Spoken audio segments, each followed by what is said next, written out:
வரஹ்மத்துல்லாஹி தஆலா பரகாத்துஹு. எனக்கு இந்த விழாவில் பேசுவதற்காக கொடுக்கப்பட்டுள்ள தலைப்பு அல்லாஹ் விரும்பும் மனிதன். அல்லாஹ் தஆலாவிடமிருந்து நபி மூசா கலிமுல்லாஹ் அலைஹி வஸல்லம் அவர்களுக்கு வஹி வந்தது. யா மூசா, நாம் உங்களை தேர்வு செய்திருக்கிறோம். நபி மூசா அலைஹி வஸல்லம் அவர்கள் கேட்டார்கள், யா ரப்பே, எந்த சிறப்பு அம்சத்தை வைத்து மக்களை தேர்வு செய்கிறாய்? அது என்னவென்று தெரிந்தால் அதனை நான் மேலும் அதிகப்படுத்திக் கொள்வேன். அல்லாஹ் ரப்புல் இஸ்ஸத் பதிலளித்தான், தாய் தன் குழந்தையை அடிக்கும் போது அது பயந்து ஓடாமல் தாயை கட்டி அணைத்துக் கொள்கிறது அல்லவா? அதுபோதுதான் என் அடியான் என்னிடம் நடந்து கொள்வதை நான் பெரிதும் பிரியப்படுகிறேன். பலரும் இந்த காட்சியை அனுபவபூர்வமாக பார்த்திருக்க முடியும்.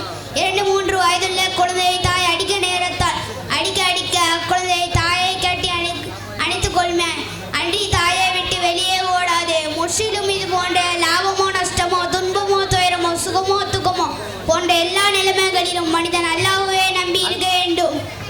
இதையே இறைவன் நபி மூசா அலைஹி வஸல்லம் அவர்களுக்கு அறிவித்தான். குழந்தைக்கு மற்றொரு புழக்கமும் உண்டு. அதன் தேவைகள் அனைத்திற்கும் தாயை எதிர்பார்க்கும், வேறு எவரையும் கருதுவதில்லை. தந்தையை கூட அதை எண்ணி பார்ப்பதில்லை. தனக்கு எல்லாமே தாய் தான் என்பது அதன் எண்ணம். அதுபோன்றுதான் அல்லாஹ் எல்லோரும் எதற்கும் என்னையே எதிர்பார்க்க வேண்டும், என்னிடமே கேட்க வேண்டும் என்று கூறுகிறான். நபிகள் சஹாபாக்கள் அனுபவித்த துன்பங்களை துயரங்களை எண்ணி பார்க்க வேண்டும்.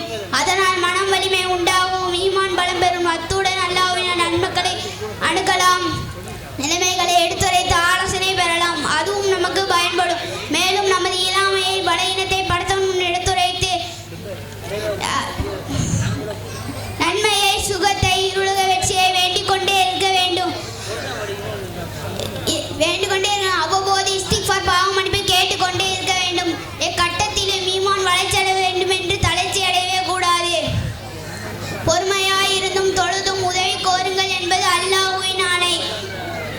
கேளுங்கள் கொடுக்கப்படும், இன்று அல்லது நாளை என்பது அதன் பொருள். அல்லாஹ் அருள் புரிவான். அஸ்ஸலாமு அலைக்கும் வரஹ்மத்துல்லாஹி தஆலா பரகாத்துஹு.